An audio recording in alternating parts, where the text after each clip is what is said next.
What's cracking YouTube? It's your boy Devvy right here, bringing you with another brand new video. And today we'll be looking at how good is the iPhone 6s in 2019. It is May. I know many of you might be looking to buy a brand new phone, especially with the new update on the Huawei situation. Some of you might want to get into the iPhone industry, the Apple industry rather.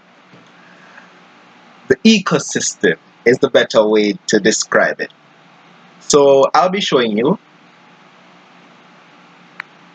how good the phone actually is, at least kind of showing you. To start things off, simulations are still very smooth. You get updates on a regular basis, so that's something to note. If you are going to buy a 6S in 2019, I would suggest getting at least the 32 gig model. Like if you're on a budget and you can't afford the 64 gig or the 128 gig, buy the 32 gig model. This one right here is a 32 gig model. This one, on the other hand, is a 128 gig model. Both are great. The only real difference between the two that I have noticed is the storage. 32 gigs works fine for now. I have PUBG on it.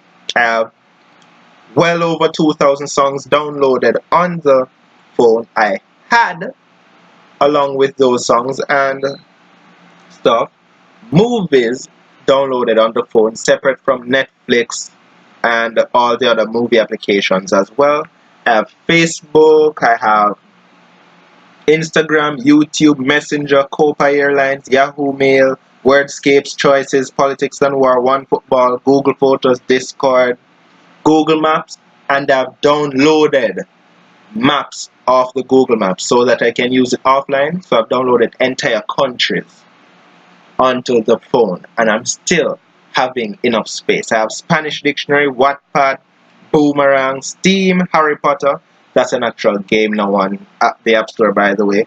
YT Studio, Twitter, Gmail, and 8-Ball Pool. And I still have, oh, by the way, I have books as well and all those stuff. And I still have, on this device, at least, storage left. So right now I have 28.8 gig used of the 32 gigs, and this involves a very hectic music collection. That's the best way to put it. Right now the music on the phone is taking up 10.98 gigs. That is the biggest file on the phone, or at least the biggest collection of files on the phone. The next best thing is PUBG Mobile, coming in at a whopping 3.77 gig. Now I know that looks like nothing compared to the music. However, believe you me, that is a lot of storage gone down the drain, especially for just one application.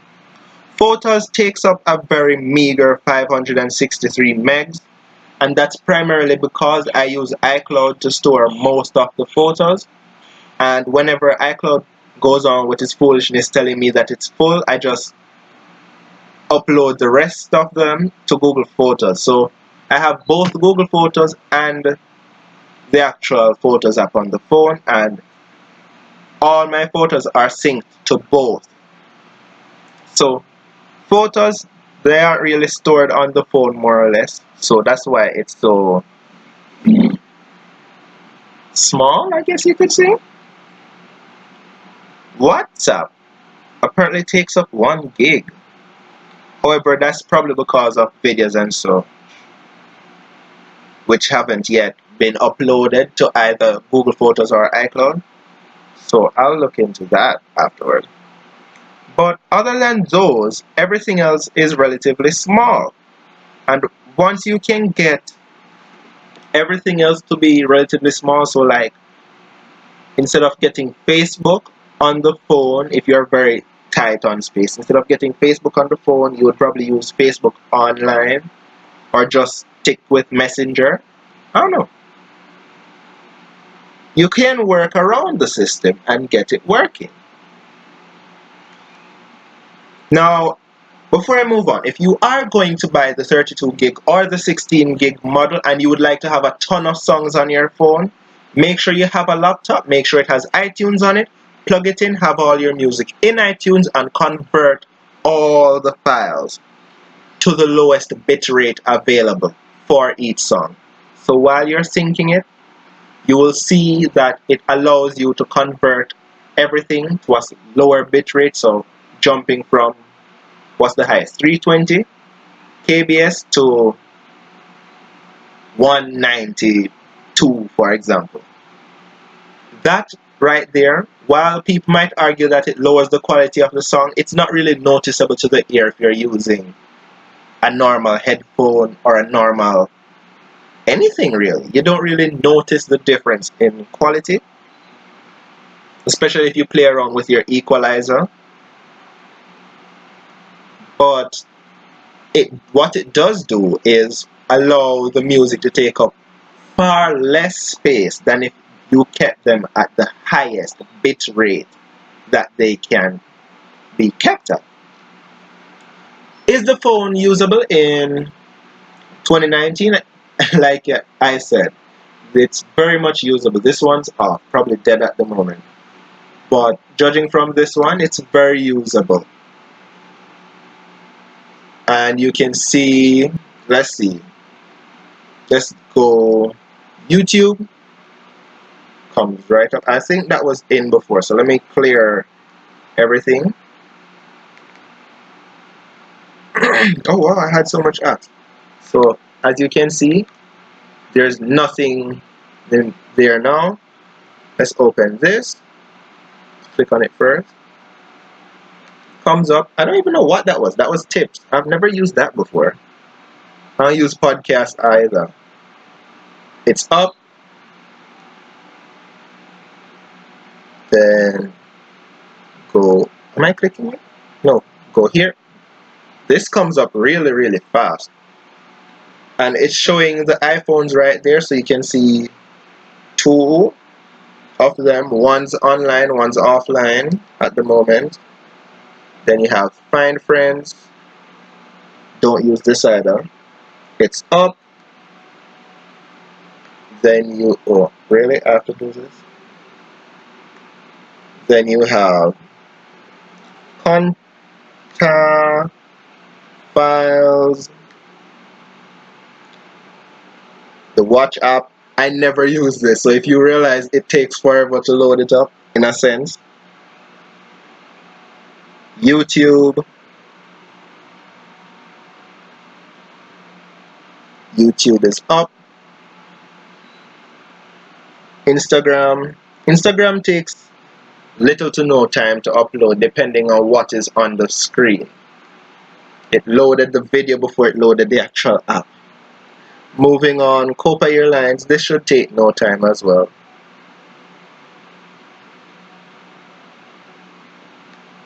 I tried. That took longer than expected.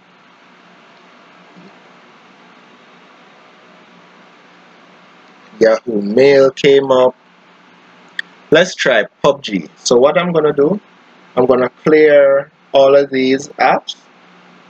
As you can see, there's nothing there, and I'm gonna press on PUBG to give you a reference. This is a very big game. This is the one that takes up all the space on the phone, and so it's expected to take a reasonably long time to load, right? Now, what you will notice is that the phone right now, or at least you won't notice this, but the phone right now is on low power mode. It's loading, and so it won't be running as if you had plugged it in, charged it up. PUBG is up already, and we're using it outside of that. So as you can see, PUBG is up and running. I just had to click off the create things, and as you can see, even on low power mode, it's running very smoothly. And this is on the higher graphics. I think the max graphics, yeah. As you can see, it's running very smoothly. However, it was just loading a while ago.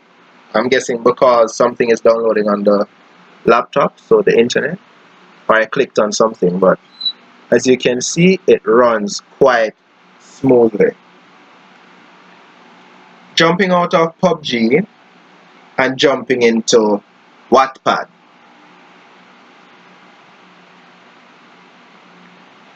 Oh wow, I thought I logged into Wattpad already, but the reason why I jumped into Wattpad is to see if this closes. Nope, you're right back where you started. Let's get out of that. Let's open a bunch of other stuff. So Gmail, for example.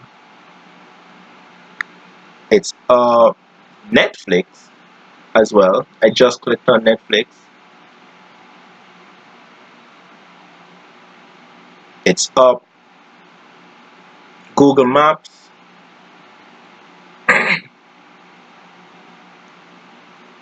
And it's up.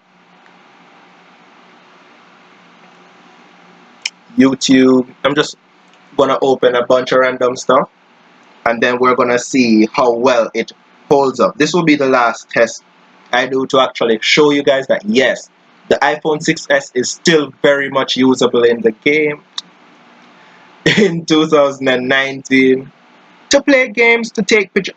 Taking pictures, absolutely perfect on this device. Taking nighttime photos is where you might suffer, and I'm gonna be very honest with you. Taking nighttime photos are perfectly fine on this device. They will look sharp and clean as ever as long as the flash is shining on the object you are taking. If the flash is not being used during nighttime, it cares not how much light you want to put in the place. It will not take it as clearly and as focused as if you were using something else. The flash. So if you're going to take night photos, definitely use the flash, and definitely make sure that the flash actually captures the person. Or you, if you're using the front screen, you have to make sure that, so you can't hold it way out here and be like, oh, it's going to get me when there's a light behind you. No, you have to hold it up so the screen can actually shine on your face. Or you can turn it around and let the actual flash shine on your face. That way it can contradict or rather compete with the light behind you and actually produce a very great finishing photo. Now the phone even locked while I was speaking. So let's see if PUBG is still open. Now you can see we have quite a few apps open right now. Let's jump into PUBG. And we're still there. We're still running, people. We're still running. So you can see the app holds up, at least the meager 2 gig RAM that the phone has holds up quite well. The phone is very much usable in the year. The battery life, now I bought this one. I walked into a store and bought this one. And I got it with 95-97% battery health, which is ridiculous. I know. 2018. No, actually, I bought this phone in January. Now that I think about it. Yeah, I believe I bought this in January, and it was used. It came with a screen that needed changing. The screen wasn't broken; it was working, but there was something wrong with the screen. I don't remember what exactly. And so they changed the screen, which is why you might notice that there's a black button here, despite it being a white screen. Yeah, because it was black just like this one.